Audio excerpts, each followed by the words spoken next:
Thanks for watching. Don't forget to like, comment, share and subscribe to Mufti Tariq Masood, famous scholar.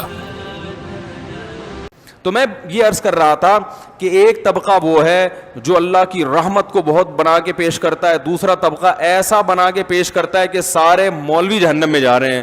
تو بیچارے وہ مولوی جو آپ کو اسلام بتاتا ہے, جو مسجدوں میں نماز پڑھاتا ہے, جو بیچارہ اذان دیتا ہے, جو ایک طبقہ ہے جو دین کی خدمت کے لیے اپنے آپ کو فارغ کر کے بیٹھا ہوا ہے, اسی کو آپ نے جہنم میں بھیج دیا. ہاں ٹھیک ہے, ان میں کچھ غلط بھی ہوتے ہیں, میں مانتا ہوں کہ جہنم میں بھی جائیں گے. ایسے ایسے لطیفے لوگوں نے الٹے الٹے بنائے ہوئے ہیں کہ وہ ایک صاحب مجھے لطیفہ سنانے لگے کہ جو ہے نا وہ ایک آدمی کو خواب آیا, وہ جنت میں گیا تو اس کو کوئی حور ہی نہیں مل رہی. تو اس نے کہا بھائی یہاں تو بڑی حور ہیں. اس نے کہا بھائی یہ حور سے نکاح پڑھانا پڑے گا, اور نکاح کے لیے کوئی مولوی ہمیں جنت میں مل نہیں رہا. تو میں نے کہا ٹھیک ہے بیٹا, بنا لو مولویوں پہ لطیفے, جنت میں کوئی مولوی مل نہیں رہا. تو میں اپنے طلبہ سے کہتا ہوں جو ہمارے مدرسوں میں طلبہ پڑھتے ہیں نا, میں کہتا ہوں اس زمانے میں 8-8 10-10 سال اپنی جوانی کے بہترین ایام فارغ کر کے دینی تعلیم حاصل کرنا 24 گھنٹے کے لیے, یہ ظرف کسی دوسرے مذہب والوں میں نہیں ہے.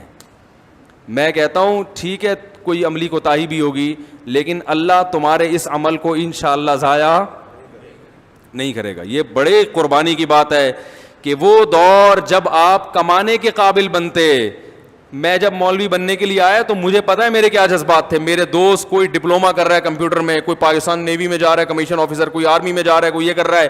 ان کو دیکھ دیکھ کے ہمارے بھی بڑے جذبات ہوتے تھے کہ ہمارے بھی پر لگیں اور ہم بھی اڑ جائیں. ایسے وقت میں ہم کہاں جا کے بیٹھ گئے مدرسے کے بچوں کے ساتھ. تو وہ جو میرے ذہن میں شیطان وسوسے سے ڈالتا تھا نا کہ یار ہم تو ترقی میں پیچھے. ایک ہمارے رشتے دار ملے, انہوں نے بولا کہ خیریت یہ تم نے یہاں جو میری عمر 18 سال تھی اس وقت, 18 سال میں کیا جذبات ہوتے ہیں انسان کے, میں یہ کروں گا, میں یہ کروں گا. پائلٹ سے کم تو تھا ہی نہیں. کیا بنو گے پائلٹ؟ 15 سال تک 13-14 سال تک پائلٹ بننا تھا. 16-17 سال میں ہم نے کہا یار پائلٹ نہیں بلکہ کوئی 18 یا 20ویں گریڈ کے کوئی اور آفیسر بن جائیں گے. تو بہت سارے خیالات ہوتے ہیں اس عمر میں انسان میں. تو میں جب مدرسے میں گیا نا تو ہمارے ایک رشتے دار نے پوچھا یہاں کتنے سال کی پڑھائی؟ ان کا خیال تھا 2-3 سال کی ہوگی اور صبح جانا ہے دوپہر کو واپس آنا ہے. میں نے کہا بھائی, انہوں نے کہا ابھی جب آپ جمعے کو جا رہے ہو مدرسے تو واپس کب آؤ گے؟ میں نے کہا اگلی جمعرات کو, یعنی ایک ہفتے بعد. انہوں نے کہا پڑھائی کا شیڈول کیا ہے, مدرسے کی ٹائمنگ کیا ہے؟ میں نے کہا صبح سے لے کے اگلی صبح تک. سمجھ آ رہی ہے بات؟ اسی میں کھانا بھی ہے, اسی میں آرام بھی ہے, اسی میں وقفہ بھی ہوتا ہے. لیکن مدرسے والے چھوڑتے نہیں تھے بھائی, پورا شیڈول. رات کو آپ نے تکرار کرنا ہے اگلے دن کے سبق کا, تو آپ کو گھر جانے کی اجازت نہیں ہے. جمعرات کو گھر آتے تھے اس غم کے ساتھ کہ کل واپس چلے جانا ہے. اس میں 1 گھنٹہ گھر پہنچنے میں لگتا تھا, 2 گھنٹے ہی ہمیں بڑے بھاری لگتے تھے کہ 1 گھنٹہ تو گھر پہنچنے میں نکل گیا اور اگلا 1 گھنٹہ پہلے جانا ہے ہم نے. تو وہ پھر انہوں نے کہا کہ یہ پورا ہفتہ یہ کتنے سال ترتیب چلے گی؟ میں نے کہا 8 سال. تو مجھے اچھی طرح ان کا ملفوظ یاد ہے. انہوں نے کہا اپنے رشتہ داروں سے مشورہ کیا, دوسرے بھائیوں سے, کہ تم یہ جو کرنے جا رہے ہو یہ صحیح کام کر رہے ہو, یہ عمر ہے تمہاری کیریئر بنانے کی اور 8 سال اس میں لگا دیے. تو میں اپنے طلبہ سے کہتا ہوں کہ بھائی ٹھیک ہے ہمارے طلبہ میں بڑی کوتاہیاں ہوں گی, لیکن انشاءاللہ اللہ تمہارے اس عمل کو ضائع نہیں کرے گا اگر تم زندگی بھر علم سے جڑے رہے. ایسا نہ ہو کہ یہاں سے نکلنے کے بعد فارمی انڈوں کا بزنس شروع کر دیا, پھر کوئی فائدہ نہیں ہے. فارمی انڈوں کا بزنس ہی کرنا تھا تو یہ 8 سال یہاں لگانے. میں بزنس کے خلاف نہیں, علماء کو بزنس بھی کرنا چاہیے, لیکن اس طریقے سے کہ ان کے دینی کاموں میں خرچ واقع نہ ہو. تو یہ کیسے ممکن ہے کہ اللہ ان کی اتنی بڑی قربانی کو قیامت کے دن ضائع کر, جبکہ پتہ ہے کہ فیوچر میں کچھ. آپ بتاؤ مولوی بیچارے کو جو سرٹیفکیٹ ملتا ہے, کہیں گورنمنٹ میں اس کو کہیں اس بیس پہ جاب ملتی ہے؟ ایک چپڑاسی کی جاب بھی نہیں ہے, صرف اللہ توکل پہ چل رہے ہیں. تو آپ ان مولویوں کو برا بلا کہنے سے پہلے 100 دفعہ سوچ لیا کرو, لینے کے دینے نہ پڑ جائیں قیامت کے دن. ہاں ٹھیک ہے برائی ہر طبقے میں ہے, تو بھائی وہ تو ڈاکٹروں میں بھی ہے, انجینئروں میں بھی ہے, ہر جگہ ہی ہے کچھ نہ کچھ. لیکن میں نے اپنی آنکھوں سے دیکھا ہے کہ اہل حق علماء کی بات کر رہا ہوں کہ ان میں برائی کا ریشو کم ہے, اور کچھ خوبیاں تو مولاناؤں میں ایسی ہیں جو ہمیں شاید ہزاروں میں کہیں ایک ہی نظر آئے. جتنے مولوی میں نے اپنی زندگی میں دیکھے ہیں سب سخی دیکھے ہیں, اب تک میں نے کوئی کنجوس مولوی نہیں دیکھا. دوسری صفت, میں نے کوئی ایسا نہیں دیکھا جو کم تنخواہ میں روتا ہو, ڈپریشن میں چلا جاتا ہو. کم تنخواہ ہوگی پھر بھی خوش و خرم ہوگا کہ ماشاءاللہ یار اللہ کا دیا. وہ الگ بات ہے محتمین سے پڈا ہو رہا ہوگا اس کا, یار تھوڑی سی تنخواہ بڑھاؤ, لیکن ڈپریشن میں نہیں جائے گا.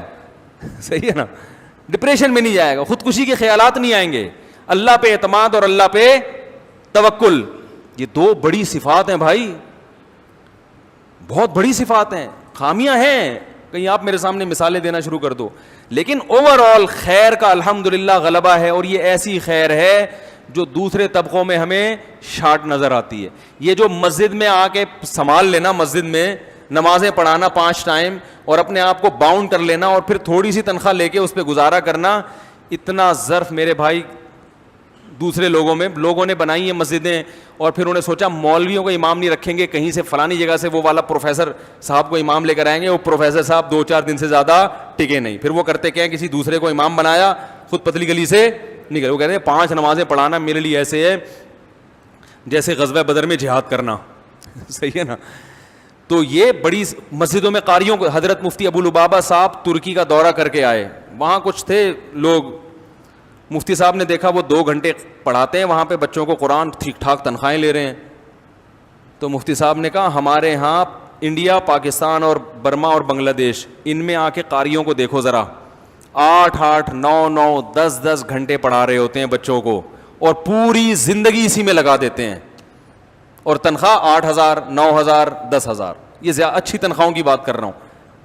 انہوں نے کہا یہ کیسے ممکن ہے؟ انہوں نے کہا یہ جذبہ ہے کہ بھائی ہم نے پوری زندگی کیا کرنا ہے, قرآن کی تعلیم کو عام کرنا ہے. اللہ تعالیٰ ہمارے دادا کی مغفرت کرے. میرے دادا نے سہارنپور میں 60 سال ایک جگہ بیٹھ کر بچوں کو قرآن پڑھایا ہے, حفظ کروایا ہے. 60 سال تک صبح سے شام کام کیا تھا, بولو بھائی, حفظ کروانا. وہ بھی کیا تھے, مولوی. نہیں یاری بات میرا خیال, 60 سال تک صرف کام کیا تھا,